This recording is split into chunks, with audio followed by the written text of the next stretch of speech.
A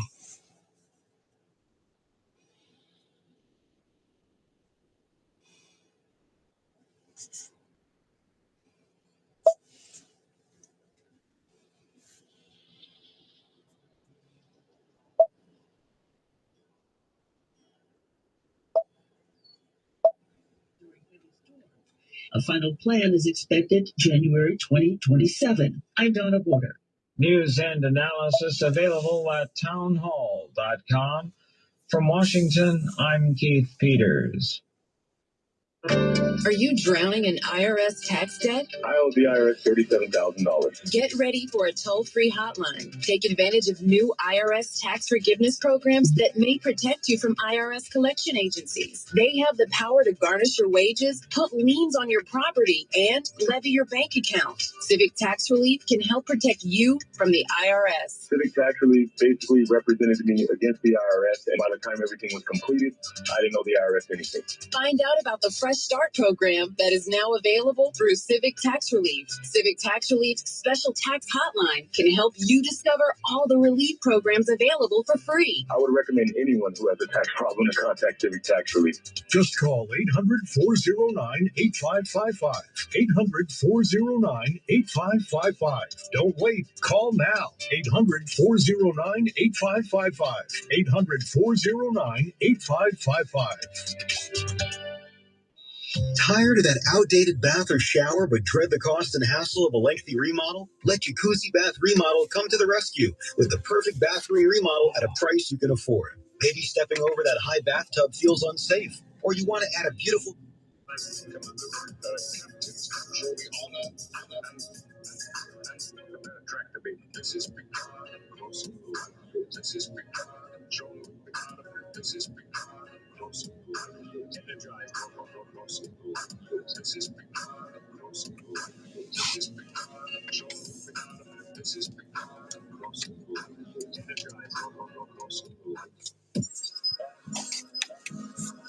You've seen anything like that before?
Hey, Jacob. What, no Robert Govan today? Can't find a stream.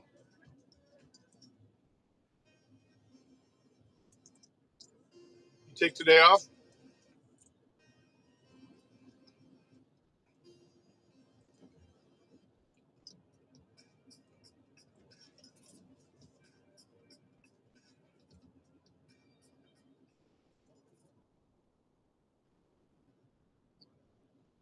Welcome to the lineup live on Rumble. Every show rolls into the next from 8 a.m. Eastern to 7 p.m. Eastern.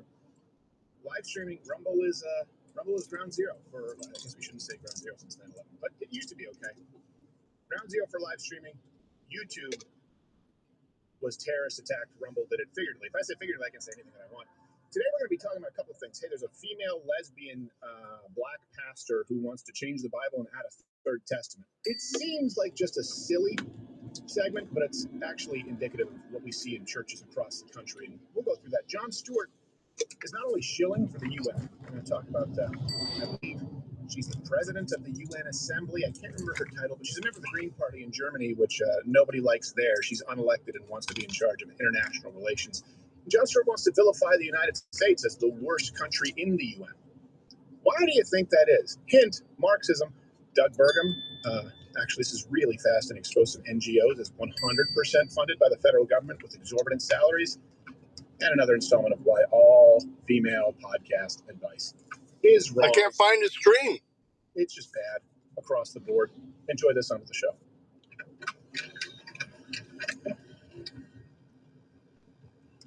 Viewer discretion is advised. Bad girls, what you gonna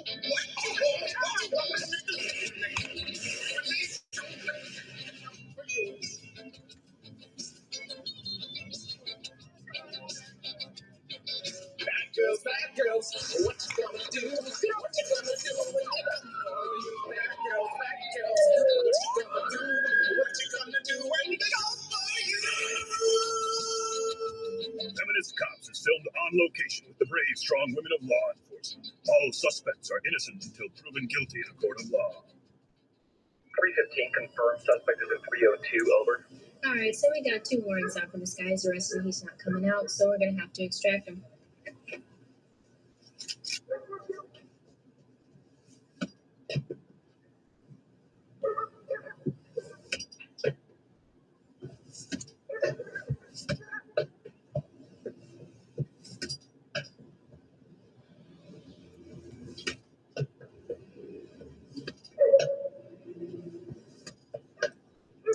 It's like he took today off.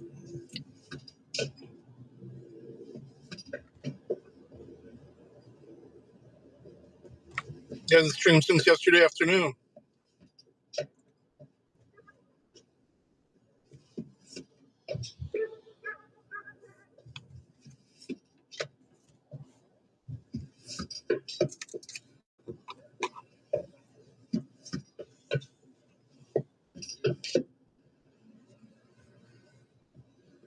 Correction, suspect is in 301, over.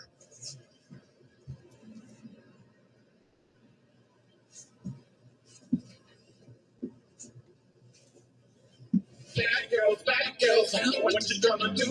What you gonna do when they go for you? Click Rumble Premium and join now for $99 annually or $9.99 a month to get the entirely ad-free experience and an ever-expanding roster of content, creators, and free speech.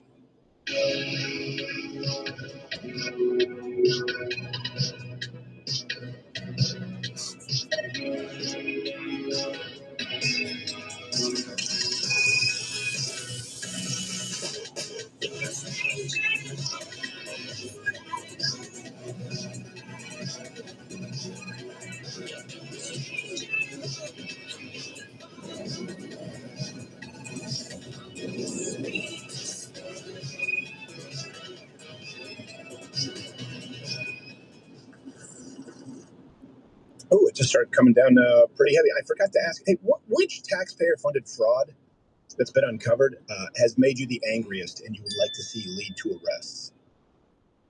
Remember what happened with Doge? And it's weird because now Elon Musk is proposing a high universal basic income from the federal government. I'm like, didn't you hit up Doge? What makes you think that? You guys let me know what you think about that. I know people think it's. I can tell you more about it, but I'm not going to do it. Yeah. Yell that. I'm going to say,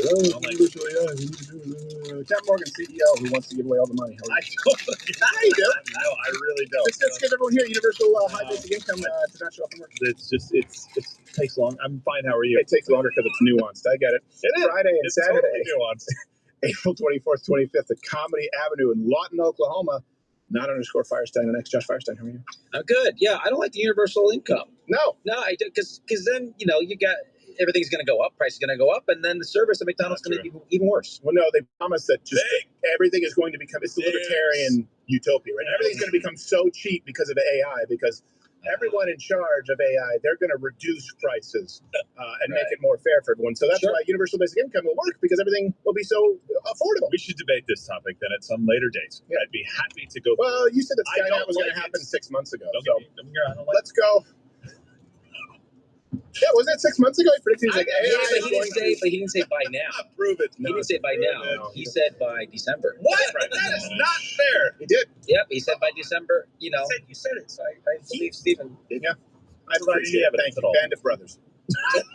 Yeah, we don't need the suits telling us what to do. Yeah. your cheap stuffed suit. All right. Did you guys see this? This is fun. It's also sad. Natisha. See, I wanted to say Natasha. I have to look up Natisha because they always have to change the names. And watch, you'll see the video and go, "That's Natisha." That's one of them albinos. Is that Tisha? Nah, Tisha. Nah, Tisha. Oh, are we saying the same thing? So Natisha Tiedemann of the Seattle Storm. Don't say who. That's the WNBA, the beloved WNBA team.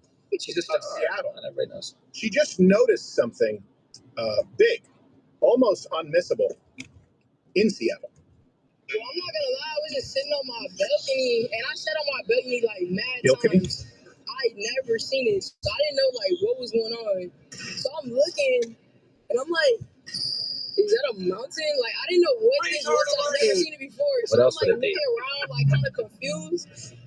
That was my first time seeing it, and then I guess it's like mountain out or something. Mountain out, right? Well, there you have it, girls. Your heroes of the WNBA are not only lesbians, but incredibly stupid. I guess she didn't know. She just moved from Minnesota, didn't know what Mount Rainier was. Yeah, just throw the ball in the hoop. But no, lay it up. Same thing happened, by the way, when she lived in Minnesota. Never noticed the new Twin Stadium, Somali Fraud Park. So that's... It belongs to me now! That's perfect. Hey, they're twins and they're married. 14,000 foot volcano high is visible from most areas of Seattle on relatively clear days, and it's been on Washington State license plates since 1987. So yeah, it's hard to miss. It's the largest. It's especially the largest from your balcony. Yeah, especially from my balcony. Yeah, Mad balcony. My balcony. Yeah, that's my balcony, but it got a belt. Yeah, but you're from that champion. That area. Yeah. So it's hard to miss on a clear day. Granted, there's not a lot of clear days, but when there are, it is beautiful. And they say mountain out. That's what they say. It's like sun's out, guns out. Yeah. It means like, hey, the mountain's out. It's a clear day. Go do some stuff. Yeah. It's not raining. And I try to give her the benefit of the doubt. She's a very stupid person. When I first got to Washington, actually, it was awesome. I saw it clear through the tree line over the airfield on the Army base. It was beautiful. I was really in awe of it. It was crazy. And then it was a Friday. I got there. My first night there, my squad leader goes, "Hey, tonight, by the way, you're on volcano watch." I was like, "What? What's volcano?" He's like, "You got to go on the roof of the barracks and watch the volcano. Make sure it doesn't go off." So I was like, "All right, cool." So I was up there, and then the CQ, which is the charge of quarters, is the guy in charge of the barracks. He came up at like 1 a.m. and was just yelling at me, just like, "What the f are you doing up here? What the hell? Who gave you authorization to be up here?" I go, "Sergeant Ramirez said that I have to do volcano watch." And he just laughed and goes, "Carry on." Oh, that's why you're on this balcony. Wow. Yeah, didn't blow. Good job, Josh. Still seems like an odd choice to make a town near one. Yeah, I heard mountain out, and I thought they meant that it was acting irrational. Yes. Yeah. just don't. I think as a general rule, like avoid locales that are well below sea level with no way to protect it. Nah, it's the same. It's got a glacier on top. Yeah, there you go. Okay, I saw Dante's Peak. Glacier. I saw Dante's Peak. Those two, canoodlers in the hot spring.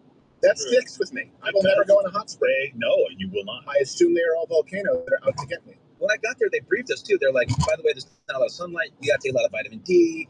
Make sure you watch your health. Watch out for the wildlife. Oh, and by the way, the volcano was supposed to go off like 20 years ago." Yeah. I'm like, what? Yeah. And we live here. It's like, the point is, girls, you can find some new role models. Might I suggest your grandmother? And straight ones. Yes. Which brings us to this next lady. And here's the thing. We've covered the gay bishops, the Episcopals, which really aren't a thing. The church is hosting drag queen, whatever it was. It wasn't story hour, drag queen. I think it was pole dancing competition. So wet t-shirt. We're even-handed with this. But this one is a particular brand of blasphemous. So Bishop Yvette Flunder had some, and she's a black lesbian woman, to be clear, had some interesting theological comments at a conference in New Haven. She said that she is of the opinion we need a third testament because the Bible has become problematic. You know what? Let's just let her say it in her own words. We have a video from the woman in question. You will die before you. One by one we will take you. Oh no, sorry, that was the appropriate clip. Let me show you the inappropriate lesbian heretical pastor. This is a very dangerous thing that I'm about to say now, but since a bit dangerous. Maybe stop. I'm of the opinion that we need a third testament. Because the Bible has become problematic. Oh. Who's all this at? Your masters as you do the Lord is the text. Let the women keep silent in the churches, and if they have any questions, let them ask their husbands at home. And I'm a believer. Love it. My whole heart. I trust God with my whole heart. I wake up in the Not all of it. God talking to me. Just at the lesbian part. But I am completely frustrated with the ways in which the text speaks to the kind of vitriolic God that makes those kinds of things. And people will say, well, it's in the book. And I said, then we need to pour that page out.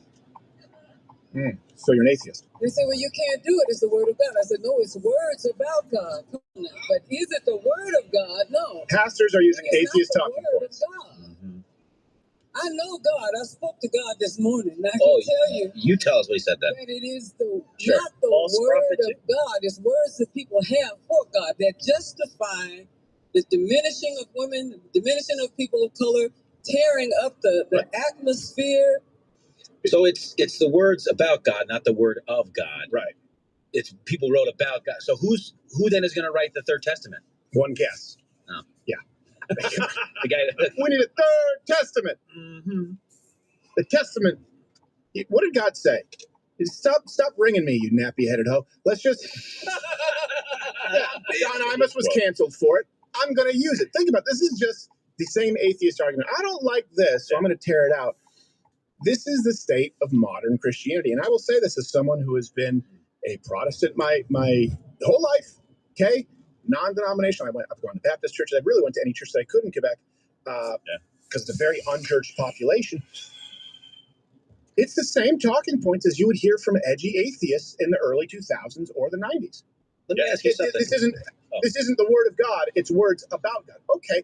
So then how could you declare that any of it is the word of God? Why is some the word of God and other words are not? Oh, you decide. Okay, great. But the problem is then you want to lead your congregation astray, and people will go along with it because it's nice, but there is nothing. Now, whoever's on that phone is not God on the other line. Yeah. Sorry, if you could tear one page out, what would it be? I wouldn't tear any pages out. 10 Commandments for me. Oh, well, there you go. Yeah, murdering, stealing, adultering sounds pretty cool. It does sound pretty cool. Also says no smoking somewhere. I would tear that page out. Let's say that somewhere. I think it was more so just as it related to airline travel, something in Revelation, something streaming Eagles. This is not the first time, by the way, that Flunder has mentioned a third testament. And what I have come to believe with all my heart is that we are the living authors of what may come to be a third testament before it's all finished. And because you cannot put So cult leader. You cannot put a back cover on the still speaking God. It cannot be done. It cannot be done. Sure it can. And I need a New Testament that does not say slaves obey your masters. I'm not going to get it. And I need a testament that does not say let the women keep silent in the church. And if they have any questions, let them ask their husbands at home. And I cannot You're believe the that poster God's bitch for it. talking when one race of people considers themselves to be superior over another race of people. I cannot believe that that is the final back cover of the Word of God. Amen. I'm a living example that God is still speaking. I don't know if I'm getting that. So she wants to add, she wants to add to the holy books, which would mean that she would be declaring herself a prophet, essentially, which would also, obviously, if you look at her theology, would necessarily need to include the law of supersession. So it undoes a bunch of crap in the Bible. That's the definition of a Christian cult offshoot. And she is, by the way, she's been quite clear about it. She's the soon-to-be leader of the Church of Jesus Christ of Latter-day Kangs. Some quick facts about her. She is... What's that? What's their Mecca? Is it like Atlanta? Yeah, exactly. Memphis? She's a bishop of the City of Refuge Church in Oakland. Okay, she's a lesbian. She was previously married to a gay man. She's, of course, a supporter of Democratic politicians' causes, feminist causes, likely abortion, all of this stuff. How much you want to bet that in her cult, she's going to be the first one who's a female at the top who gets to bang a lot of bitches? That seems to be, that's the consistent through line I've noticed with cults. There's always one guy at the top who gets to sleep with a lot of people because he got some revelation from God. In this case, it's just someone who looks like a Guess Who character. All of this, married to a gay guy, now a lesbian, wants to write a New Testament, wants to tear pigs out, doesn't really justify why, she just doesn't like it. This whole thing, she's just a whole bunch of messed up. Here's the story of the lady. She had sex with the gay man and now she's gay. She eats for breakfast, lunch, and for dinner. And she's really gross, the lazy one. I said to her, that's the way lazy gay men receive us. Queef. I said that should be low. You can't include all the ad libs, guys. It's just I was feeling inspired. Sorry, they made it too low. I asked for it. Here's the thing. It's really easy, and I notice this a lot, right? When Mel Gibson goes nuts, people forgive him because it's so outlandish. People are like, well, I mean, he called a cop sugar tits and just went off on the Jews, and so you go like, yeah, it's fine, we give him another shot. But when there's something that sort of resonates a little closer to home, that's where people get really, really virtue signaling. Yeah. What? In the debate, you yelled at a woman on that TikTok thing. I would never say that. I would never call a woman dumb. Sure you have. So people really want to put distance between themselves and something that they know, of course, they've engaged in. So let's bring this back. You may not be a lesbian heretic / Guess Who character, but you don't know me. Challenge to women out there. Let me ask you, genuine question. I've heard plenty of female pastors, those who claim to be conservatives, some who claim to be spiritual advisors to those in administrations. How do you reconcile the passages? In other words, I just want to ask you, you comment below. Women, I'm going to read them for you. I've heard many times what they are not.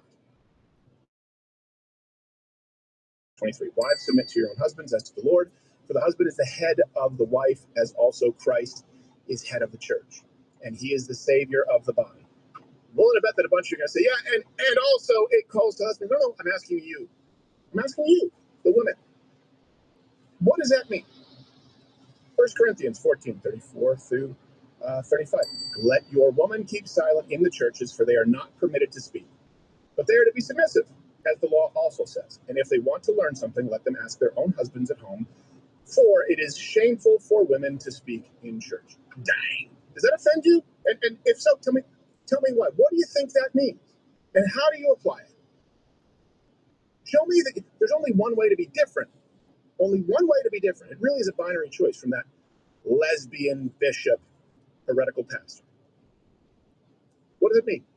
We need to have this conversation because we see this across the board, people picking and choosing and basically just tearing out passages figuratively. Well, that doesn't mean this. No, these are pretty literal prescriptions. I'm very curious. I'd love to see the dialogue on that. And you can't do that, right? You can't do that with faith and say, well, I believe certain parts of it and I'm a Christian. No, there's a faith. There's a whole thing here that you can't just pick and choose from on the parts that you don't like. And especially those two, those are related. right? Submitting to your husbands and understanding his role in the house and as a faith leader in your house and having female pastors. Like you and I have gone to a church that has a female pastor now. Right. That's a problem. They're using that term quite loosely. Quite loosely, yes, I understand that. But it's never fully addressed. And we wrestled with it and tried to find ways, okay, maybe they're referring to, no, like, you really just have to understand what Scripture is saying. And listen, if you believe God is good and he wants what is best for you and loves you better than any earthly father could ever love you, then you have to understand whatever he's prescribing is for your good. It's not to be this, like, chained to the kitchen kind of existence for a woman. That's not what he's prescribing. In fact, he's prescribing us to die to protect our women. He's elevating them, in a way. And I just don't understand why people pull things out of the Bible that they just don't like. He's elevating them more, but let's be honest, there's also duties. Like, let's say you're chained to the kitchen, you're chained to the house. Let's just say you look at it that way. I mean, literal chains. Your husband is chained to the end of a sword back then, the barrel of a gun, a factory, to 12 by the sweat of his brow for the rest of his life. We all have, right, since the fall of man, we all have curses. Why are you somehow immune? Does God not love you because now you have pain in childbirth? Because the man will be weary for pretty much all his life and won't find rest. This is part of our downfall, our original sin, right? But why does it not apply to you? You don't like it? And also, let's go one more. This is specifically for this Bishop Thunder. I like this one. Romans 1:26, because they always say, "Oh, Leviticus." Well, you can't. Well, yeah, I don't know if you know this, but degenerate homosexuality is also addressed in the New Testament. Dang. For this reason, God gave them up to vile passions. That's pretty clear. Whoops. But what's vile passion? For even their women exchange the natural use for what is against nature. Likewise, also the men, leaving the natural use of the woman, burned in their lust for one another, men with men committing what is shameful and receiving in themselves the penalty of their error, which was due. AIDS. Yes. Monkeypox. Hey, look, and then you'll have people go, "Oh, it's just old. It's not." That seems pretty clear. And by the way, it addresses homosexuality from both men and women. Doesn't mean that we hate anyone. It also talks about promiscuity. It also talks about sexual immorality of all different kinds. Why are people just picking and choosing? Oh, you're more compassionate than God. Is that really what we're? And let's think about this for a second. It's led us down this path. I want to ask you something. Do you guys know that a lot of our Ivy League institutions, they were deeply Christian institutions when they started? And you will get from the progressive, right, the modern leftists, that, well, you want to go back to the time where, and they'll insert some kind of horror story that didn't actually exist, right, where women absolutely had no rights, men could beat them, leave them, and they had no recourse. That's not a thing. It's not actually ever been a thing here in the United States. But let's compare the old horror days to what we're being taught today in church. Let's look at Yale, deeply Christian institution back then. You know, it was founded in 1701 with the mission to instruct men, specifically, quote, for public employment both in church and civil state. The graduates there, they had to be able to read the Bible in Hebrew, Latin. They had to attend daily chapel services. Now, and they taught basic Christian theology over which you would have some theological disagreements. That's what university was for back then. Now, you can take classes at Yale to learn about friendships between black and white chicks. You can analyze Beyonce's mid-career work. You can take an introduction to occult sciences. That's an oxymoron if I've ever heard one. What? And they ended their 300-something year with the Congregationalist Church so that the college could, quote, look at ways to strengthen the growing expressions of religious and spiritual life. Oof. And also that bishop claimed that gospel music wouldn't exist without LGBTQ people. I don't even know what that means. Well, and I even asked, like, I searched it, I couldn't find anything, and I asked every AI I could, and they just, what? That's crazy, because that same sentence 15 years ago was gospel music wouldn't exist without black people. Right.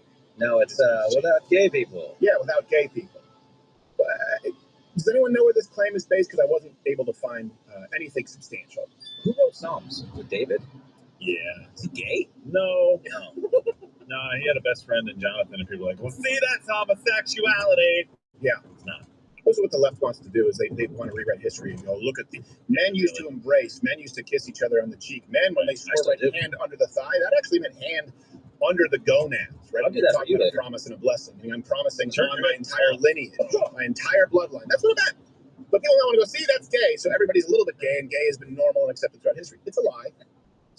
It's factually incorrect. And it's tough for people out there who are femcons, who are covert feminists, who say, well, I don't like this, and I like that. How do you argue against a bishop like that? If you say, women can be in positions of authority in church, sometimes, how do you argue? Just like I would ask her, how do you argue if you say, well, I don't like this passage about slaves obeying their masters. I don't like this passage about women. These aren't the words of God, they're words about God. Well, then how do you argue to an atheist that any of them is the word of God? Right. That's why Christianity was backsliding, was shrinking for a very long time, and it's growing. You know why? Because it was watered down in the name way too much of compassion. And I always maintain this. You know what? You're just going to reach a bunch of people who are going to be fickle, and they're going to drop out anyway.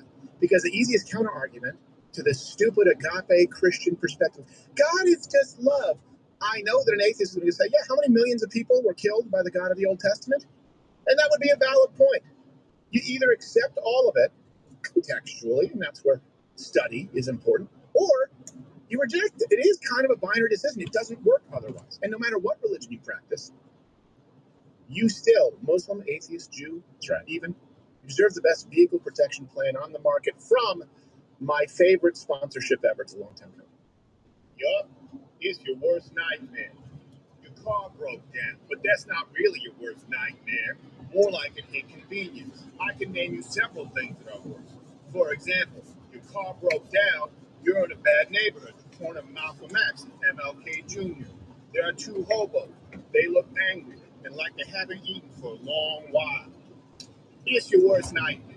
Recurring dreams about Stonehenge that remain unexplained, full of spiders, diagnosed with progeria. It's Christmas time in Germany and you've been bad. Your girlfriend found your old Tinder account, Grindr account, Christian Cafe, Chris Hansen. Why is that your worst nightmare? Hey, Mr. T. Please, call me Ike. Mr. T was my father's name. Look, those are all terrifying nightmares and all, but this is a Car Shield commercial. Okay, your car broke down. Now two hobos are copulating in the back seat, and it is covered in a sticky biofilm. You're 40 years old, and you need to be checked for prostate cancer. Only your doctor is a former Norwegian strongman competitor. All right, I'm calling it. We're going to have to go in another direction. It's your worst nightmare. The actor won't deliver the line about how Car Shield goes beyond the manufacturer's warranty to cover potential vehicle repair costs, and beyond industry standards to offer month-to-month coverage for one low fixed price. That's a wrap. Q. Protect your vehicle from the unexpected. Go to carshield.com, use code Crowder for 20% off. You're at a truck stop with R. Kelly. This was the one where you're like, yes, go. As long as they approve, and they did. They did. We like it, and we did a good job with it. I got like 50 of them. Yeah. Let's go. By the way, thank you for the raid, of course, Dan, and welcome, viewers. We appreciate you coming. If you're not, Rumble Premium member, Mud Club is Rumble Premium. Rumble Premium is Mud Club. We'll send you guys on to Haley for free. Really quickly, on that last segment, I want to reiterate something. How do you deal with those verses? If you don't know how to deal with those verses, but you see the most, give me the very best steel man argument for the other side of it doesn't mean wives submit to your husband. I really want to engage with that because I don't think you can. This lady's crazy, right? She doesn't even understand that slavery didn't mean black people in biblical times necessarily. It may have, but she's like, slavery, that must be black people. Like, study history. White people were very, very, very much slaves. Now do Asians in the Middle East. Yeah, exactly. Today. So we all know that's stupid. We all know you can't just rip pages out of the Bible and make it into whatever you want. But I do want people to wrestle, just get past that. Wrestle with those verses and tell us what you think they mean. Who is the very best person at arguing what you think those things mean? Yeah, that's what I want to see. This is a prison of the feminist Christian wing's own making. It's permeated the church in a lot of ways. I mean, you see the obvious, all the gay, Episcopal, Anglican, all this stuff. I guess Methodist is going around with them too. You see all that, but hey, let's take the part that strikes a little closer to home. You follow that? Do you follow the Bible as it is prescribed as a conservative Christian woman? And let's talk about it. Yeah. Because they always want to make it seem like the manosphere is wrong about this, but they are in line with what has been expected of both Christian men and women for centuries. That's only been changed really recently and largely spearheaded by atheists and secularists who use your compassion and your faith against you. Wouldn't she mean like 6th or 7th Testament though? Maybe because I mean, if you count like just adding testaments, the Book of Mormon, the Hadith, the Quran. Well, she wouldn't accept those, so she wants to add her own version of that. Yeah. So it is the actual definition of a cult. The book of does Christianity wouldn't accept it. The book of Plunder Down Under. Another woman. Yeah. Homosexuality is cool now, I guess. Yeah, it's fine. So Really put the pen down. That's, all right, this next one here. I talked about this on Jillian Michaels' show, and I've talked about this on this show quite a bit, but I want to make sure that people really remember this, because we get a lot of questions in chat for those who are Rumble community members. Listen, how does the left reconcile, from the river to the sea and an LGBTQ flag? But I say, how do they reconcile another, like women's rights, but also, basically creating an entire generation of prostitutes with OnlyFans? Here's what it is. It's Marxism. And I've explained this quite a few times, but you need to really understand this, and it does simplify understanding the leftist perspective. You see the world good, evil, right, wrong, decisions, consequences, actions, reactions, like logic versus emotion. They see everything through the lens of oppressor and oppressed, champion, underdog. They will invariably support who they view as the oppressed or the underdog, period, because it's the most valuable tool in destroying institutions. Usually moral institutions, usually institutions that relate to tradition. So Christianity bad, Islam good. From feminists. Well, how does that make sense? Because Christianity is a majority, right? That's the champion in the United States. The underdog is Islam. Right? So Israel bad, Palestine good. Well, how does that work if you're an angry lesbian at a pride parade? The only place that does that, by the way, I'm not a fan of Israel. And well, that's because they're winning. They're killing more people. They're winning it more, so they must automatically be bad. It's that simple. Oppressor, oppressed. Underdog, they root for all the time. That's the only way you can make sense of this next segment. So Jon Stewart was interviewing the UN General Assembly President, Annalena Baerbock, and he at one point here he talks about the UN. They praise themselves, the UN, the WHO, for the response to COVID, and Jon Stewart tries to imply that the single biggest contributor to the UN, the only reason it still exists, the United States, is the bad guy. You guys know what other nations are in the UN, right? Comment below. We'll give you that list a little later on. So you go, how in the world could you actually hold this opinion? Marxism. America, head honcho. America, the big superpower group, therefore automatically bad. Even though Cuba killed its own citizens. Even though Somalia is a hellscape. It doesn't matter. Whoever is most successful, whoever is the ruling class, bad. So here is the UN General Assembly President talking with Jon Stewart, who, by the way, is part of the Green Party that isn't even popular in Germany. But hey, she should be in charge of your life and international policy. I think most people did not realize that there is a president of the General Assembly. How long is your term? What are the duties? Indeed, it's a very short term. It's only 1 year time. Interesting for the German to go with the literal brown shirt. Thrown into the water, the cold water, we say in Germany. Sure. And then you just have to start swimming. And the job is to bring the whole international family, so 193, to the table. Sounds quite similar. But in a time where one of these member states might have a nuclear weapon and the other one just has a conflict, imagine if you bring your family to the Thanksgiving table and you have the cranky uncle and you have your hippie mother, and then you just sing from the same songbook. It's also a hard job. Does the crazy uncle or the hippie mom have the nuclear weapon? Well, frankly speaking, in history, the woman hardly had the nuclear weapon. Thank God. And unfortunately, it doesn't get any better. It's time for Crowder's World Corner.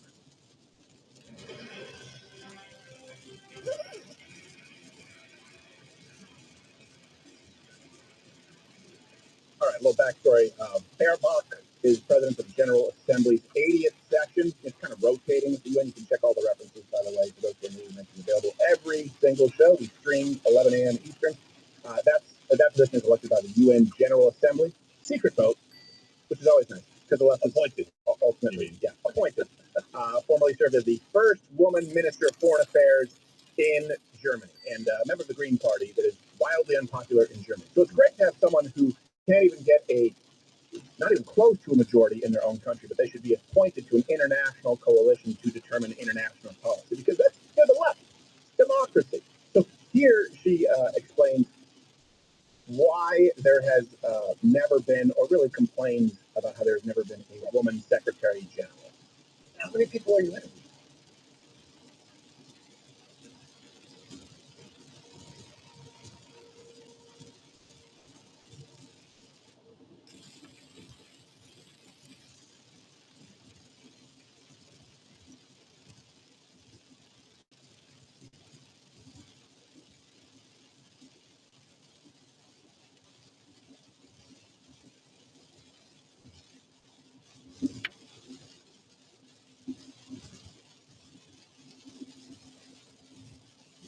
At the moment, 4. So yeah, the question was, so how is the process?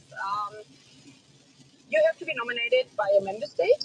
There was a strong call for women, so 193 member states. There's never been a woman actually agreed on one thing, that they strongly called on the nomination of women. Yes, because for 80 years there never has been a woman. So, and I mean, or women here probably and out there in the world, we have heard it all before. It was really hard to find one, but explaining that after 80 years you could not find a woman if you have 4 billion potential candidates, because there are 4 billion women and girls around the world. It's really hard to explain. Make the case for why. Yeah, too. My guess is they'll bring in a woman to run it just at the point where it's basically unrunnable. Now do women in construction jobs. Do 94% of workplace deaths being that maybe it's because of the kind of position and the people who wanted to be in said position. So the hiring pool is all 4 billion women on Earth, just like #Believe. All 4 billion women on Earth are eligible, right? We should include them. Yeah, just pluck one from anywhere.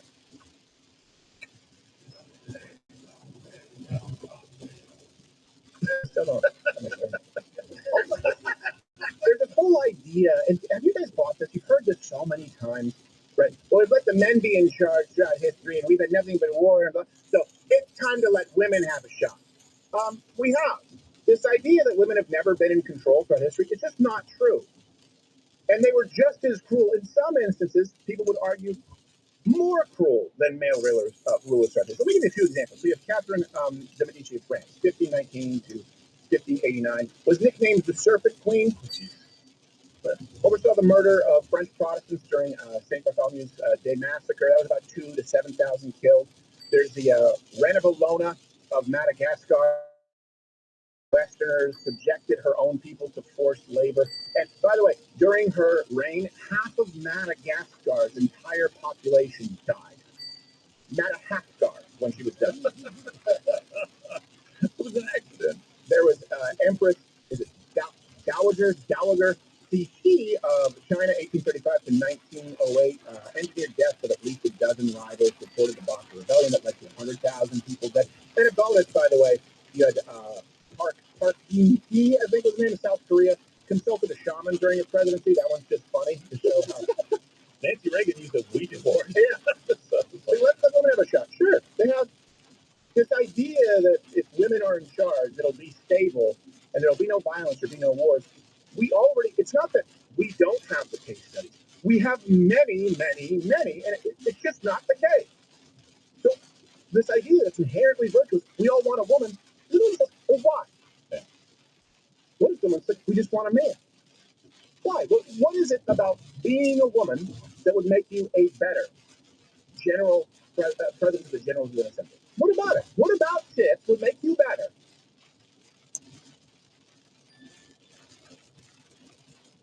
Here she is, bear cock, because this is how women do it better. Bear box. No, bear. That was not right.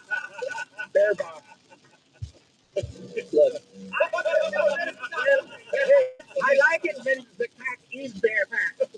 He's reading your browser history, girl, so don't get upset about this. I made the talk of the green coffee, but I like it raw. Baby, I like it raw. Bear box. Sorry. Here she is, So we want to know, hey, how would a woman do it? Well, here she is talking about how the UN and WHO did an amazing job during COVID. Also the COVID and the pandemic, that's not only intervention, but this is exactly the main work the UN is doing, preventing that out of the famine, another war would happen. Preventing that with regard to, for example, when we had the pandemic, where no army in the world could stop the virus because it didn't have any passports, even the strongest countries could not do it alone. It needed the United Nations with the World Health Organization to do vaccination for half of the world population children going around. That we don't have smallpox anymore. This is thanks to the UN. I mean, you haven't been downtown. Believe me.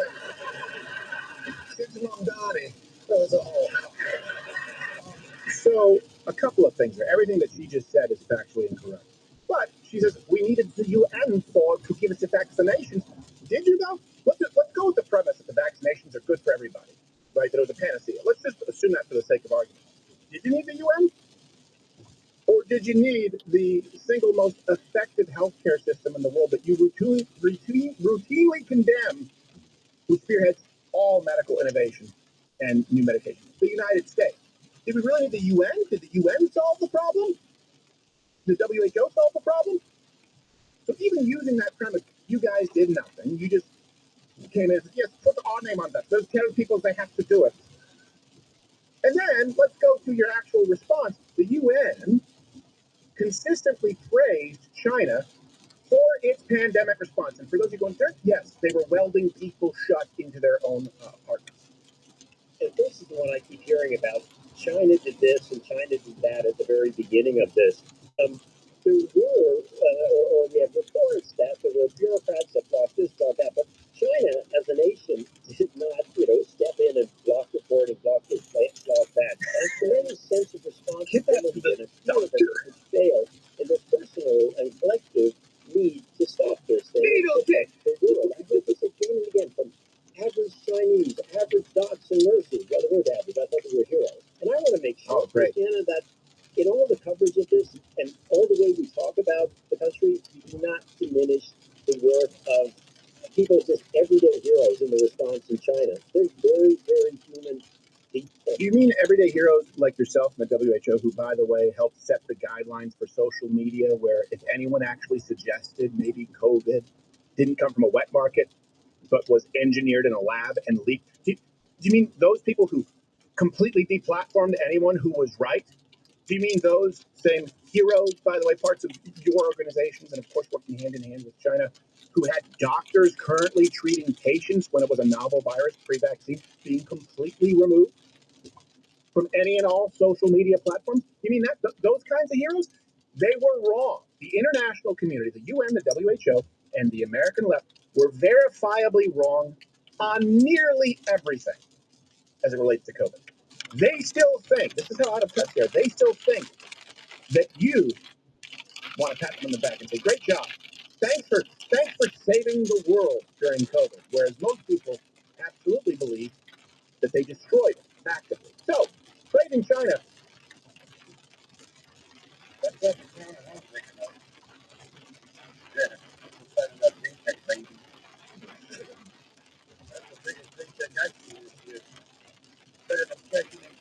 Tell you what.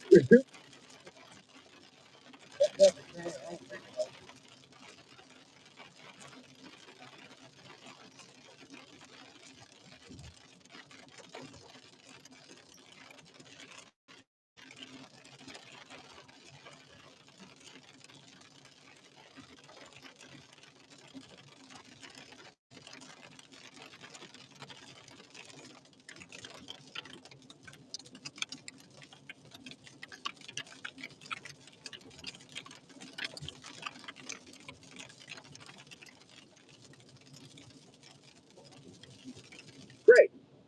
Taiwan, not so much. Would the WHO consider Taiwan membership?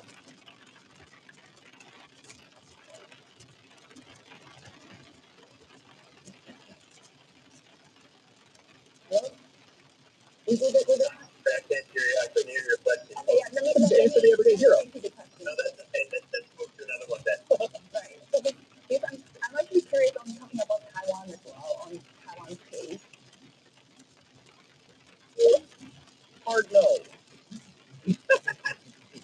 And this is what, let me ask you this. I want to really sort of walk you through it. Joe Biden, Kamala Harris, the DNC, the Democrat Party, do they support the UN? Are they more pro-UN than conservatives and Republicans? Do they support the WHO? Do they say trust the WHO? Yeah. I never wanted to hear. Like somebody just hydroplaned and was against the law there. That guy, that assembly, UN, that's the reason your kid misread. That's the reason you're anti-UN. And you couldn't visit. It doesn't require multiple, it's a straight path. They said lockdown, they said deplatform, and you will give the vaccine to children, period.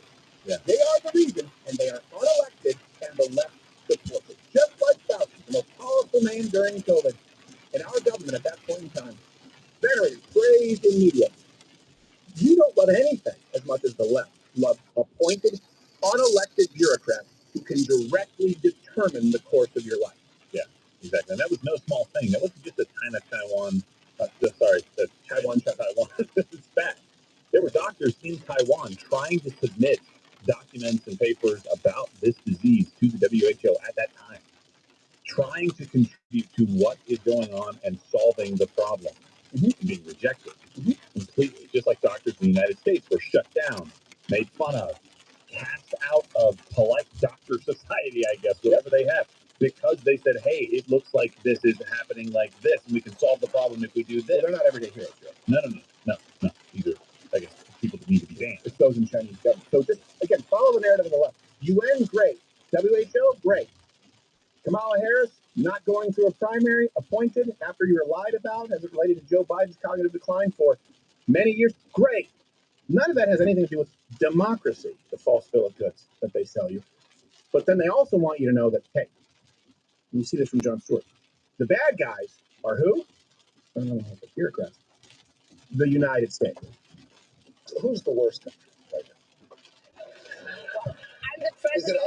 Is it us? President of the General Assembly, speaking on behalf of all of them. Right.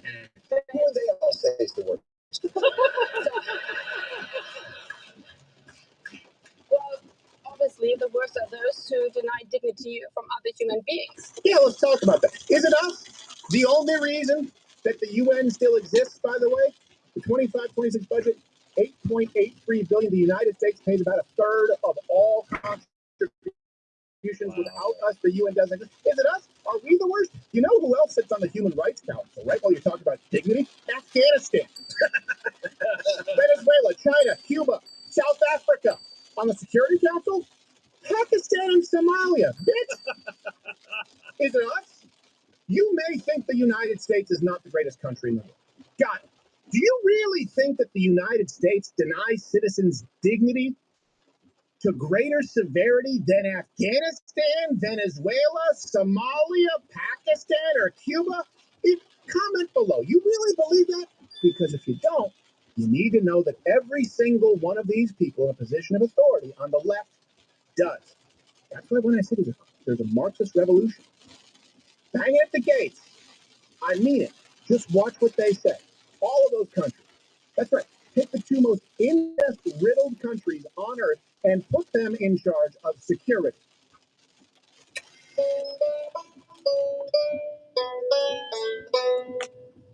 You know, that's my landlord on the left. You know who else was nominated for the Committee for Program and Coordination? Iran. Oh, come on. Iran. What is that committee? They oversee women's rights and counterterrorism. Iran. What was that? Are we the worst? Is the United States the worst? Was it like a recon mission? Like, hey, let's find out what they're doing for counterterrorism. That's like hiring a bank robber to figure things out, okay? Like, these are the terrorists and the women's rights abusers, so maybe they can give us some insight. Oh, it's catch me if you can. Yeah, see? Catch me if you are in. Yeah. That's goofy. And here's Baerbock and Stewart talking about how we need the UN. And, we need the UN steadfast. But the people who did a stellar job during COVID and have appointed the recognizers of human rights to their councils. We need them to prevent the might is right mentality. Now, hopefully Pakistan, Iran, Cuba, Venezuela, China help us out. For all of our people, our interests are not only for the pure people around the world to have this United Nations. But on the other hand, obviously, some things we have seen also lately, this is straight up Hormuz, that obviously this conflict not only affects everybody, but also you need to support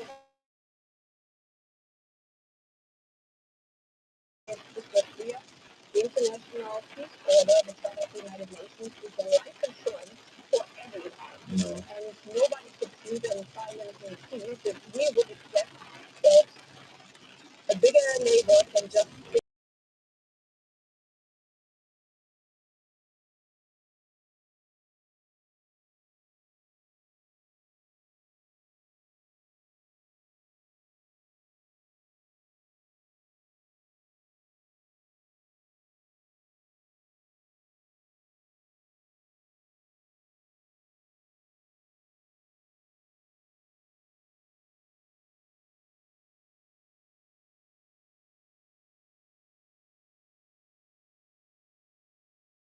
Governance. You mean the barbaric way that they still live in these countries who are on the councils for human rights?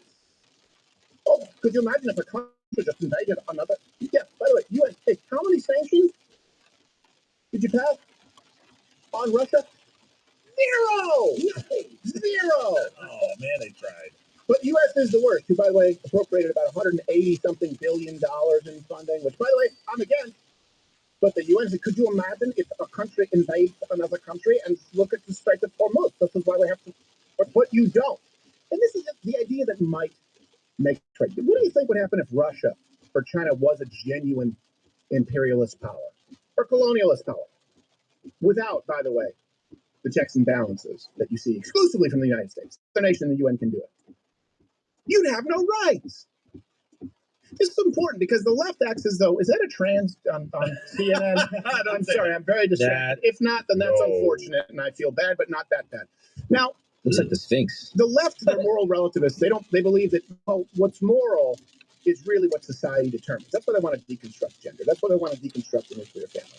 That's why they say we should tear pages out of the Bible and it's archaic. Okay. But for some reason, they believe that rights are concrete and that rights are absolute. Now, look, in this country, we recognize rights. In this country, our culture, as a Christian nation, so they're going to recognize these rights. Government doesn't provide them. These are God-given natural rights, the right to speak freely, the right to self-preservation, the Second Amendment right. That's why we have it. But what do you think happens if the United States is not the world superpower, but it's Russia and China? Those rights don't exist.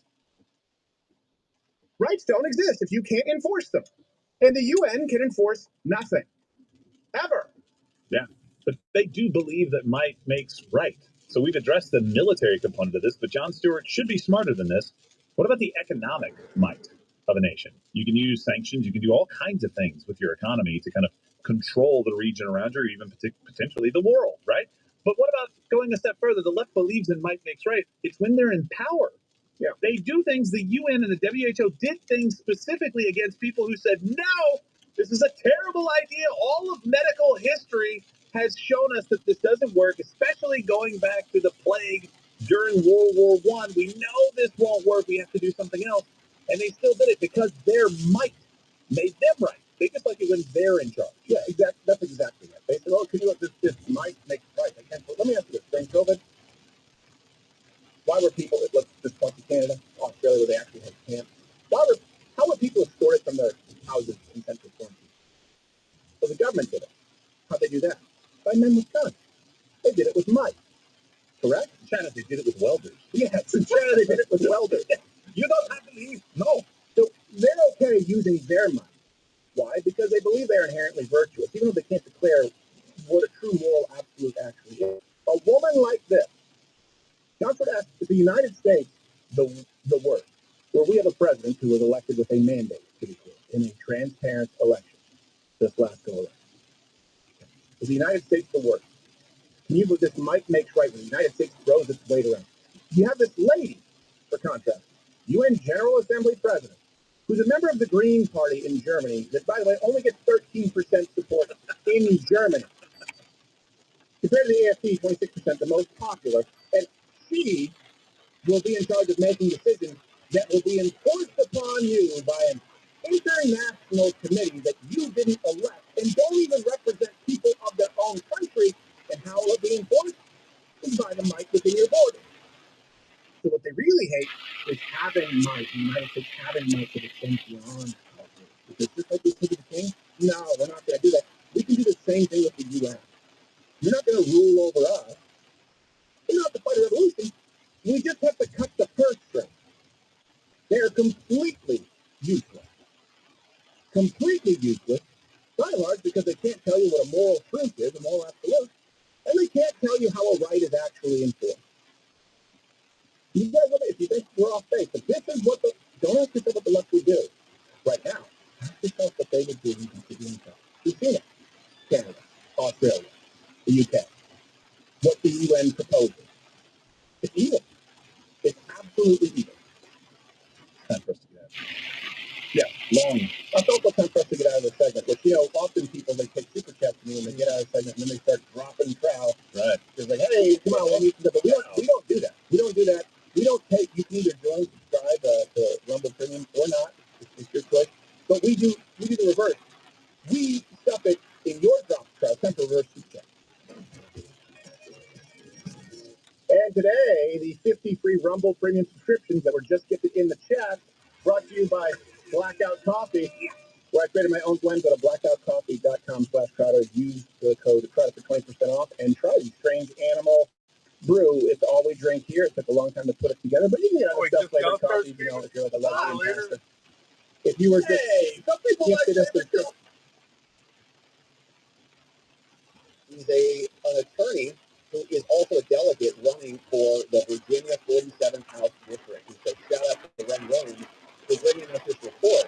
But we also saw Justin News is confirming this, saying, according to sources, Virginia judge stays the certification of the redistricting vote. Today, barring the certification. And that's according to Ken Cuccinelli as well as Rep. Ren Williams. So a couple other people confirming this, and we do have the final order that we'll take a look at in just a moment. The Tazewell County Circuit Court issued an injunction barring the certification of the election. The order will face further appeal. They're already saying that they will. Dave Jones is the Attorney General saying we're going to take this puppy up and likely head to the state Supreme Court, which has already expressed a challenge or aggressive challenge to this entire referendum. And multiple wins. Virginia voters, as we know, on Wednesday narrowly approved a redistricting referendum that would allow the state legislature to redraw its congressional maps in a manner that, of course, is in favor of the Democrats. The state Supreme Court is expected to take up a challenge on this later this month. In Virginia, the Supreme Court in Virginia, not the United States Supreme Court, declined to block the referendum outright, saying it is the process, not the outcome of this effort, that we may ultimately have to address. Issuing an injunction to keep Virginia from the polls is not the proper way to make this decision. So they said that the vote can continue on, and they'll look at the process once the vote is over, but at least we have the vote, they're thinking, and then we can hash out the mechanism of the referendum itself. Now, the other report is coming from Ken Cuccinelli, and there's a lot of problems with how they did this. And just take a look at, if you were in Virginia, you saw this yesterday, but this is what they wrote for the proposed constitutional amendment. The whole thing was insane. And he says, Ken, that this is also a violation of Virginia Code 24.2-6A4, which is called the plain English rule, saying it's obviously incredibly biased. We'll read this here in a second. The only requirement of the rule is that the wording be in plain English, okay? There's no fairness requirement, so this is probably not going to be a central part of this resolution, but there are probably going to be other areas that we'll dig into, and we'll read the order from the judge here coming up. But here's what they wrote here. Okay, here's a question. Should the Constitution of Virginia be amended to allow the General Assembly to temporarily adopt new congressional districts in the maps that we just saw to restore fairness in upcoming elections? You love fairness, don't you, Virginia? How could you vote against something for unfairness while ensuring that Virginia's standard redistricting process resumes for all future redistricting after the 2030 census? And of course, once they get power, they never reverse it. It never goes back the other way. So here's what the order looks like, courtesy of Tyler Englander. He is a Virginia State Capitol reporter over at 8 News, and we appreciate him posting this. So this is the final order, and this is the one that came down from the Honorable Jack Early, Judge of the Tazewell County Circuit Court. So the hearing same happened today. You can see the order also dropped today, entered the 22nd day of April. And so he got this out pretty quickly, but we don't have a lot of details. A further memorandum about how he came to this conclusion. He may draft that for us later. But here's what he wrote. And this has been going on for quite some time, by the way. This is the RNC, and I think we've covered this here before. RNC was suing a long time ago to invalidate this. It's already gone up to the Supreme Court in Virginia. They kicked it back down and said, well, you can't do anything until after the election is over. He said, perfect. Election's over. Now we're going to take a look at the process and how bad this was. He said, all right, here's my final judgment coming out of Tazewell. Says, have you considered the RNC's motion for final judgment and the record in this case that has been brewing for a while? We now grant final judgment in plaintiff's favor on all counts of their verified complaint, saying we also declare that the HJR 6007 is void ab initio because it violated the House Joint Resolution 428 and House Joint Resolution 601, and any action taken thereon is an invalid expansion of the General Assembly's call to the governor for a special session. So the special session was premised on something that was out of alignment with the other House Joint Resolutions that give them the power to do that. They also declare that HJR 6007, which is presumably calling for the special session, is void ab initio because it violated the Virginia Constitution. Wow, unconstitutional from the get-go, not a surprise. As there has not, according to the rules, been an ensuing general election of the House of Delegates. And you can only call for these things at a predetermined interval. And such ensuing general election cannot occur until 2027. So they jumped the gun on this thing. We also declare that because Virginia Code Section 30-13 has not been complied with, the votes on the proposed constitutional amendment taken during the 2026 regular session are ineffective as being a second vote of the General Assembly under the Constitution. So they're trying to get more power and do more things than the Constitution allows them to do, which is pretty typical for this party. They also declare that as a result of those things, so these House resolutions, House joint resolutions are invalid. They violate the Constitution. Other rules in the Virginia Code also passed by the legislature have not been complied with. You have to follow a certain procedure, just like the Supreme Court of Virginia was saying, you have to follow the procedure. As a result, we now declare that HB 1384 violates the submission clause of the Virginia Constitution because the ballot language proposed in 1384 submits to the voters a flagrantly misleading question to the voters that we just read. And because the ballot language did not accurately describe the proposed amendment as it was even passed by the General Assembly. You want to vote for fairness? Do you want to vote for decency? Do you want to vote for being a good person? Or do you want to be an anti-democratic fascist? Why don't they just write that in there? We also declare that HB 1384 violates the timing clause of the Virginia Constitution because it submitted the proposed amendment to the voters for early voting on March 6, 2026, which is sooner than the required 90 days after passage of HJ4 by the General Assembly. So once again, the timing is bad. We also declare that HB 1384, the redistricting, violates the form of laws clause of the Virginia Constitution, another section, both because it embraces more than one object and because its title does not accurately describe its subject matter. So they're just, again, voting for decency and fairness. Declares also the court that this redistricting act violates another provision of the Constitution, and this is great. It's just like rapid fire, just like machine gun blast of all these unconstitutional orders or violations, because it requires mandatory satellite offices in a precise way, and that requirement is withdrawn from the powers of the General Assembly, in that the legislative body is prohibited to enact local, special, or private laws for the designation of places of voting. So the new law then changes how the elections are going to be conducted. Okay, the General Assembly has these powers to do certain things for elections. The new law strips that away, but that new law is in conflict with other parts of the Constitution. And we also declare that any and all votes for or against the proposed constitutional amendment in the April 21, 2026 special election are hereby ineffective. Abigail CIA Spanberger.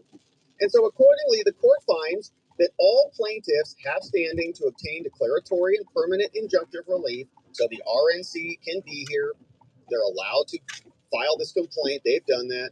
And we also find that the equities weigh in favor of permanent injunctive relief, that the plaintiffs have no adequate remedy at all, the Republicans, the RNC, nothing else they can do, so we have to stop the certification from going forward, and that the RNC and the Republicans will be irreparably harmed absent permanent relief because of the numerous violations of the constitutional amendment process, and because the Congress people who are a part of the complaint, not just the RNC, but other people who are actually running for election, Congressman Klein and Griffith, would also be irreparably harmed by their districts changing at this juncture.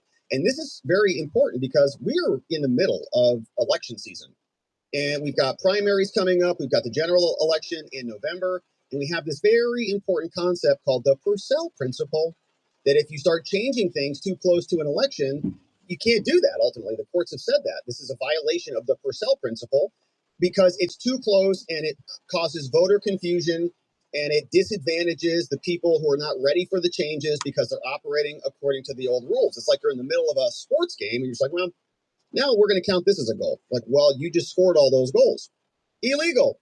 So he continues. He says, having found that the RNC and these Congress people are entitled to permanent injunctive relief, the court permanently enjoins the libs, the defense, and their successors from certifying the results. You cannot continue to move forward with the enactment of the results of this election. The court also permanently enjoins the defendants and their successors from taking any action to give effect to the proposed constitutional amendment that is the subject of the special election that occurred yesterday, including but not limited to, don't touch a thing, Abigail. You cannot update or alter voter registration records in accordance with new congressional districts under the proposed amendment. All right. So the changes that you I'm want, gonna not happening. pause You the cannot stream and then I'll update wake or it back alter up when I any get election inside. districts, any precincts, any polling places in accordance with the new districts under the proposed constitutional amendment. So Don't even you'll see about just updating or indoctrination generating label poll books banner for or a minute and then I'll ballots. wake it Don't back up. even get your So we'll be printers live. We'll be to back print out the in new just a minute. ballots in accordance with the new districts under the proposed amendment. And do not proceed with new maps or districts in any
All right. I just realized I logged into the wrong browser. That's why I'm having issues here. That's okay. We'll fix it. What's going on here?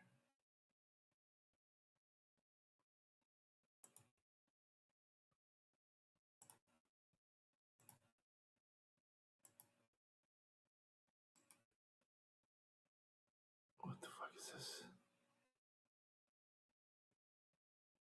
All right, cool.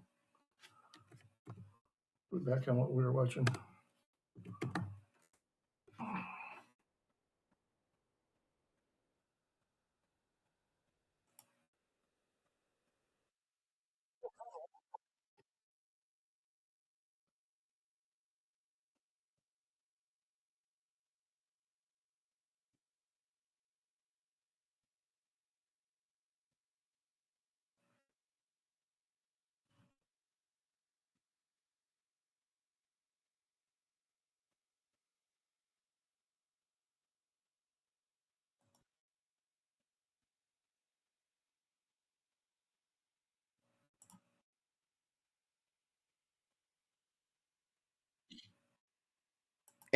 Of the General Assembly. Right. They passed the rules.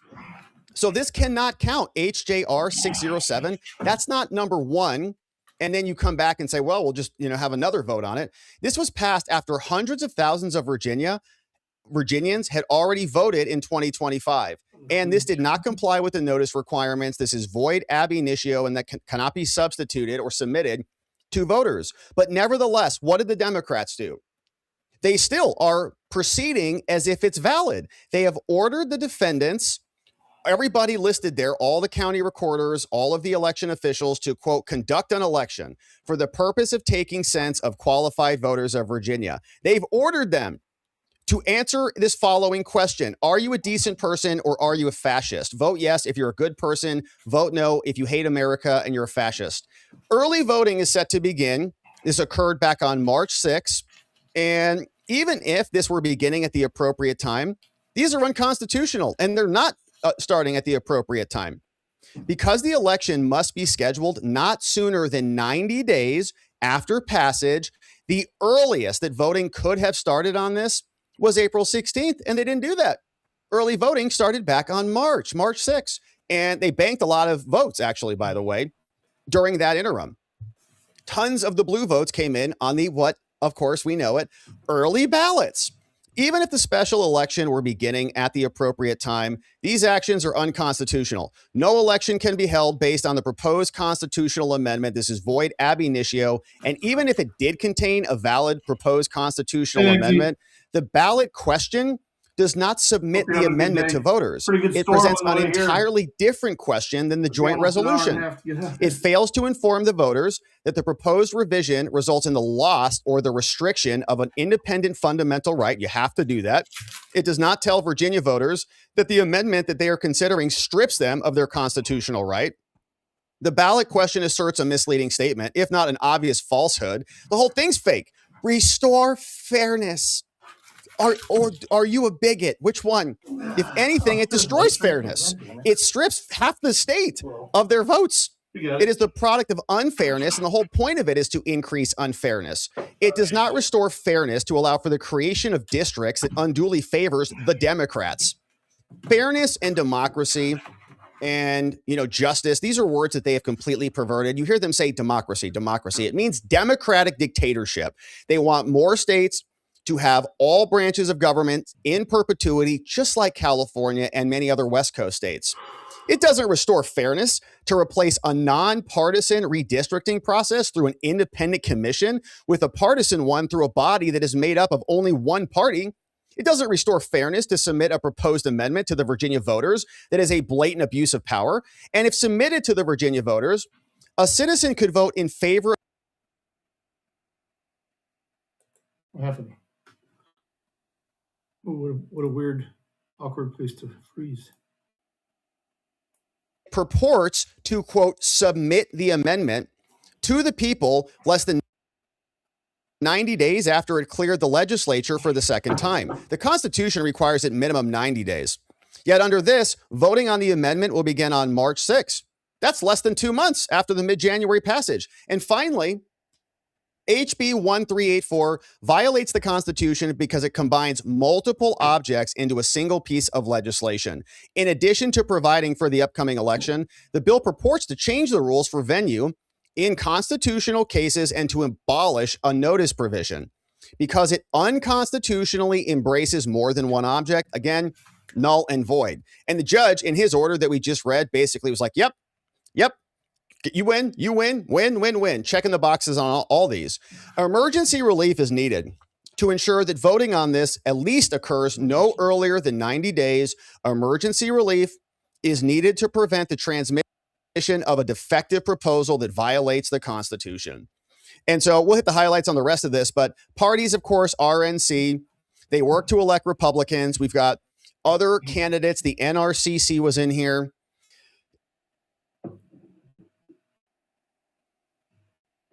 Does it keep freezing?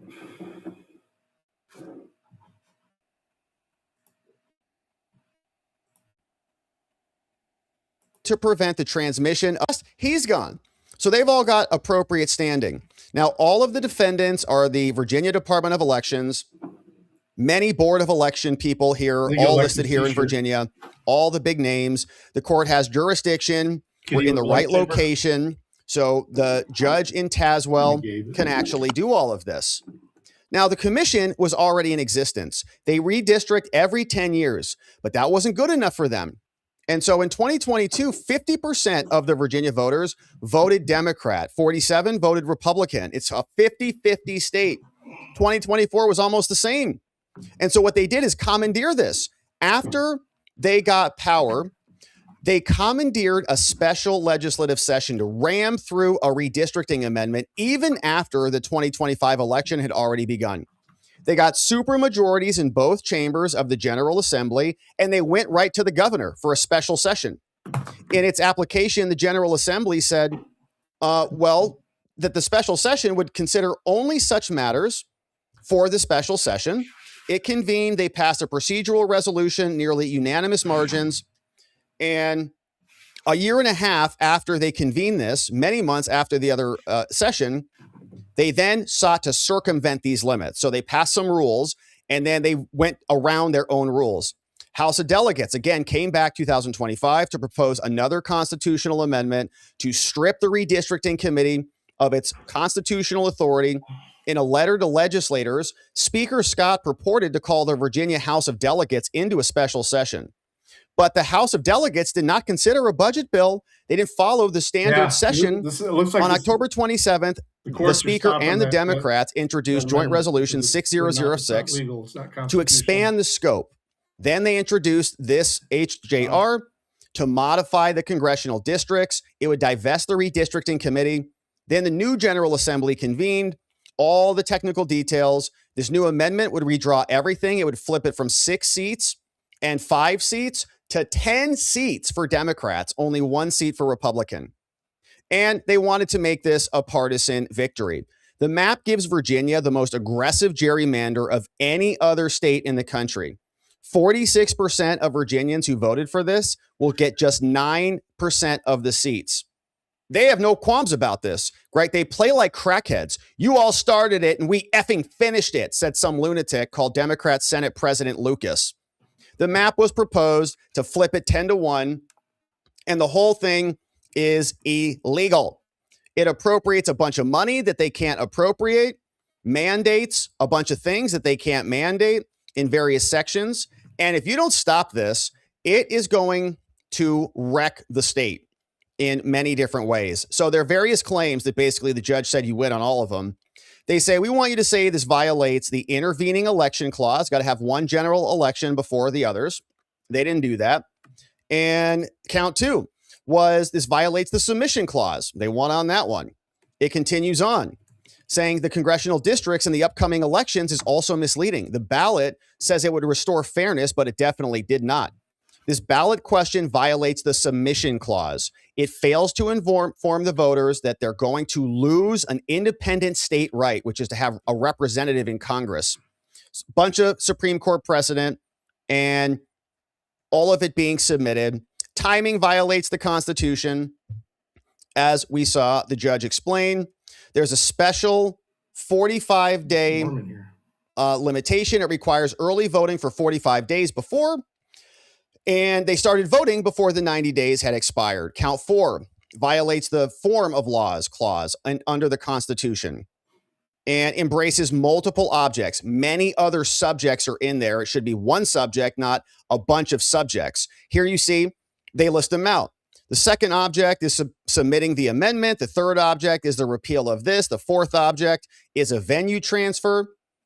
And so you can't do that. You can't just cram in a bunch of stuff all in together and then shove it into one amendment. So there needs to be an injunction. And as we fast forward through some of this to count 6, saying you can't allow this to happen in court. And so ultimately they asked the judge for the following. We want you to declare this violates the intervening clause. This embraces more than one subject. We need to have them stopped from administering or moving forward with any of this and continue to retain jurisdiction over it. Otherwise, issue us an injunction. Great filing that was tremendously successful today. Thank you to Thomas McCarthy, Connor Woodfin, Michael Thomas, Gillespie Hart, and others submitting this to the judge. And the judge, as we saw, came down today and said, you win. And now this rigged gerrymander attempt by the Democrats loses, and we're not going to stay this pending appeal. Now, they'll, of course, appeal it aggressively. And, of course, the question is, how quickly can they move? Because we do have elections coming up, and the Supreme Court has already kicked it back down and said, oh, we'll let the vote go on. And, of course, we know how this works. The higher courts will say, we're not going to divest the people's will. We saw that in 2020. We're not going to overrule an election. So we'll see. This whole thing might go up to the Supreme Court of the United States. We'll see if it goes that far. But for now, big win on this. And the Democrats are not happy about it. They were all high and mighty celebrating this. The will of the people. The will of the people. Turns out, no, it's like 50.1% of the people. And they're running the election. So, how does it go when they're in charge? We've seen this story before. So who is this judge, American hero called Jack Hurley Jr.? Circuit Court judge for the 29th Judicial District. He was appointed by Governor Bob McDonnell back in 2012. Got his law degree from Richmond School of Law and was an attorney in private practice in the town of Tazewell. During an October 2025 special session, the Virginia GA approved an amendment illegally. To approve this, the measure needed to be approved twice, once before the general election of the House of Delegates and then in a separate session after the election with identical text. They approved the amendment on 26 during its general. Republicans filed a legal challenge like the day after. Hurley found that the measure did not follow proper rules for placing the amendment on the ballot and ruled that it could not appear on the ballot. Went up to the Supreme Court there in Virginia. They said, put it on the ballot. Voters voted, and they said, well, there might still be some, procedural problems with it, but the voters have voted barely to strip half their countrymen of any representation at all. They're sick people. They would do a lot worse than that if they could vote for it. Just think about what the Democrat polls were saying back during COVID. Like, they would take your kids away from you. They would lock you up. They would put you in jail. They would ban you from any travel. Like, you can't get on an airplane. You can't leave your home. You're locked down. These people are sick. So fortunately, tremendous victory, courtesy of an amazing judge called Judge Jack S. Hurley Jr.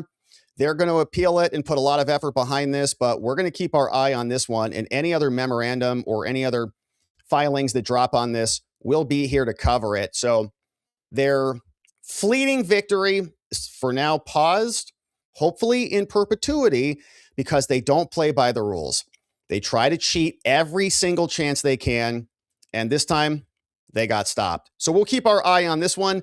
Thank you for subscribing and joining as we do. Yeah, I mean, all right, good one. Enough to get, great news, my friends. Thank you for being here and joining us on that one. Now, we're not done yet. We've got some other updates to attend to, and then we'll hear from you on the comments and see what you say about all this. And if there's anything else that's breaking in this interim, please let me know.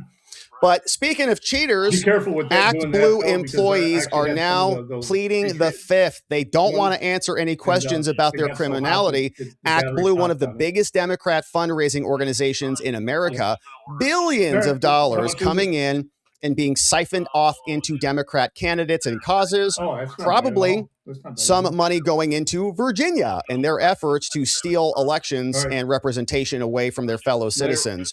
Yeah, But now we're learning but that the House Judiciary sat down with them and they didn't want to talk at all. Act Blue employees take the Fifth Amendment when asked about foreign fraud. We've already seen their CEO, Regina Wallace Jones, who we've talked about here a lot, who fired the law firm that gave her a bad memo that said, you might be a criminal. You went to Congress and you said that you were validating these various checks and balances when money was coming in. Turns out you weren't. You knew you weren't. Ken Paxton earlier this week sued them because he sent investigators out and told them, hey, why don't you go try to use a gift card? They told Congress that they are not accepting gift cards or prepaid debit cards. Turns out they are. And they sent investigators with prepaid debit cards and gift cards to go make donations to Democrats, and they all sailed right through like it was nothing. So now Congress brought them in saying that they were asked about whistleblower retaliation and other things, and they put together a whole thread for us. They said, all right, we've been investigating fraud with Act Blue and the potential for foreign interference in our elections. Last year, we found that Act Blue, the left's leading online fundraising platform, weakened its fraud prevention standards ahead of the 2024 election. Weird. Even as the company knew about significant fraud that was happening on their platform, foreign money coming flooding in. Before I do it. New reporting has confirmed our findings that Act Blue accepts illegal donations en masse. They tried to cover this up by misleading and withholding documents from Congress, but it didn't work. The committee brought in 5 Act Blue employees, including top staff that are responsible. Oh, I might have just screwed it up. Oh well. Might as well fix it now. 146 questions. They refused to answer a single one. All right, it's going to shut off for a second. The Fifth Amendment right against self-incrimination every single.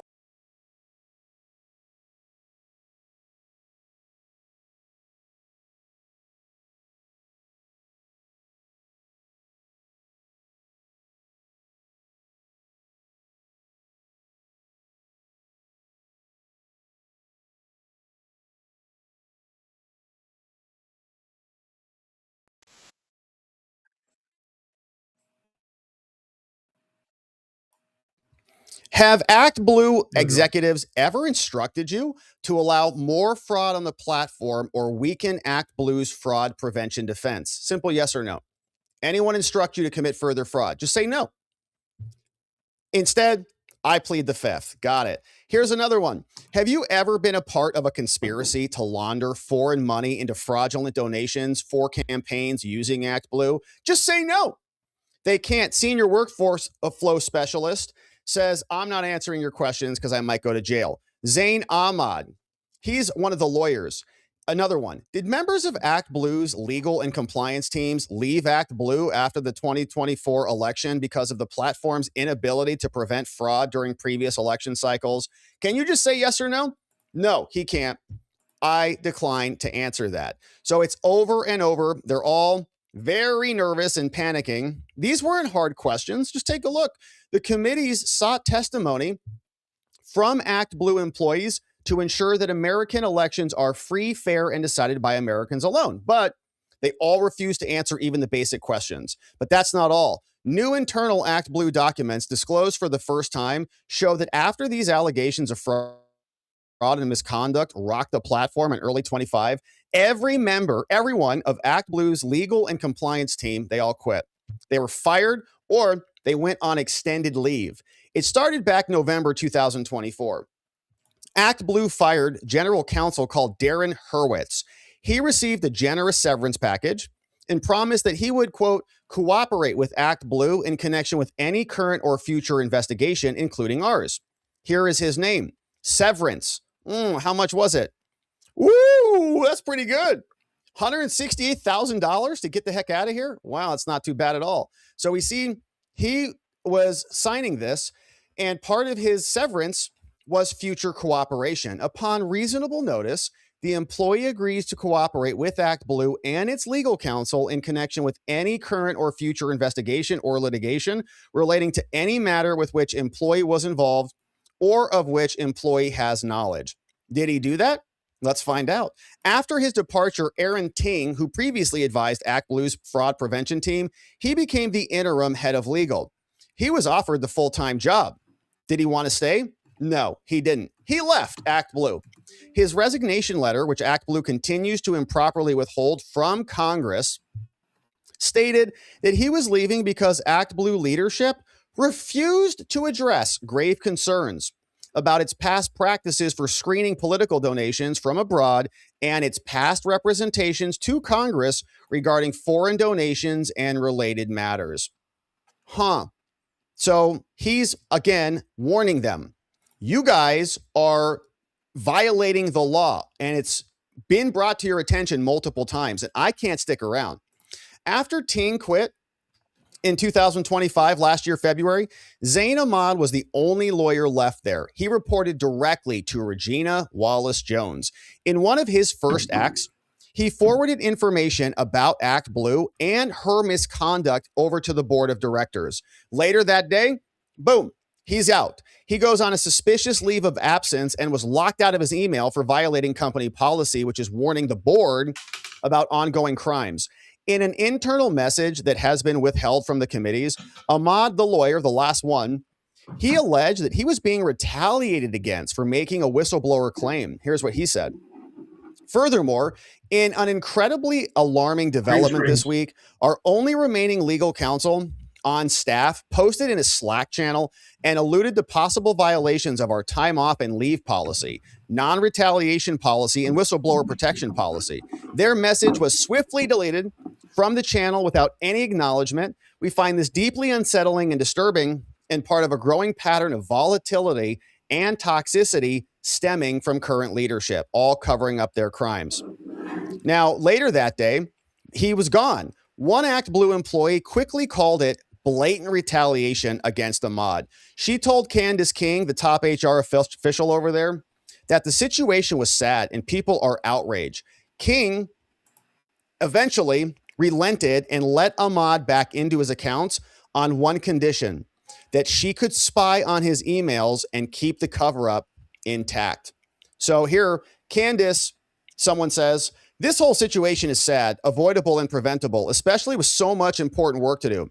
People are outraged about a lot of things. The deleted Slack messages are shameful. To clarify, Zain needed email to complete his leave paperwork. If the new stance is that this has always been the policy, it's inconsistent. The leave program team wasn't informed his access would be revoked, and historically, this hasn't been the standard practice. We have receipts, by the way. This puts good people in difficult positions. Frankly, this looks like blatant retaliation, and people are noticing. Deleted messages are circulating. Staff are reaching out to me for answers, and I haven't heard from you all week, Candace. Someone else says, Candace King. Over here, I still want access to his emails, though. Is that possible? Ask Candace to somebody redacted. Only if you have delegate email access, and he'd see that. Well, I am too, so we need to monitor it. And if there is a conduct concern, we will address it. We have a sec tooling that can monitor behavior, mass download messages meant to harass and other things. Okay, great. Then can we key in on him there? Yep. So we'll bring him back on and we'll just spy on him to see who else he's talking to. With no lawyers on staff, then ActBlue's compliance team would have to pick up the slack. Instead, the day after Ahmad went on leave, Director of Compliance called Eric Hokie said either quit or was fired. He was gone. He was there for 12 years. One staffer said that Hokie's departure was likely because the whole department was falling apart. ActBlue's last legal and compliance staffer, a junior analyst, left a week later. They're all abandoning ship because, they don't want to go to jail. Someone says, I assume Eric leaving is related to all of this. I also have to assume that because I haven't talked to him at all. Well, I also feel like he was in a position where I think he was mostly staying because it was comfortable here. It wouldn't surprise me if he decided he was done as soon as it became an unstable situation. I mean, maybe he knew something and decided to go, question. but I could see it also just being more than he wanted to deal with. Have you talked to him? I haven't. But I thought the same thing about him, exclamation. It would make sense with the whole department falling apart. Everybody's abandoning. And they don't want to go to jail. Another email says, also, in case you're not aware yet, Eric Hoke either quit last night or was fired. So, period. There's that. And I didn't know about Eric. That is terrible. He's been with us for 12 years. What's going on? Within just a few weeks, Act Blue's legal and compliance teams were gutted because they were calling out the criminality. Act Blue's union wrote to the board complaining that our internal compliance function is now substantially weakened and employees do not have clear direction on how to proceed with the work. Act Blue couldn't comply with federal campaign finance law when it had a full legal and compliance staff. So if everybody left, it's unclear how it could have done so without a single legal or compliance employee at all. Someone sent in an email. As staff from across Act Blue, we feel compelled to share our serious concerns about the state of the organization. Over the last 2 years, we've navigated nearly current leadership.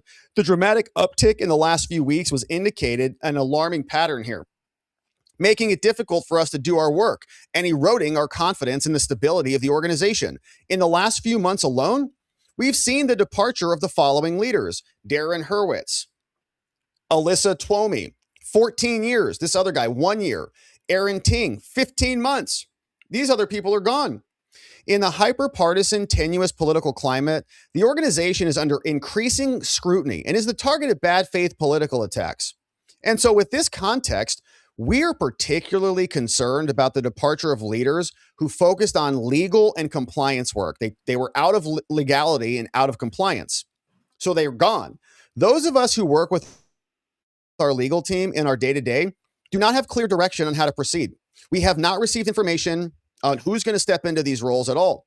And furthermore, in an incredibly alarming development this week, our only remaining lawyer on staff posted in a Slack channel and said, there are violations of time off and leave policy, non-retaliation, whistleblower. Their messages were swiftly deleted without any acknowledgement. We find this unsettling and disturbing, and a growing pattern of volatility and toxicity. And so in the wake of all of this, these drastic changes, how are we going to navigate these prolonged vacancies?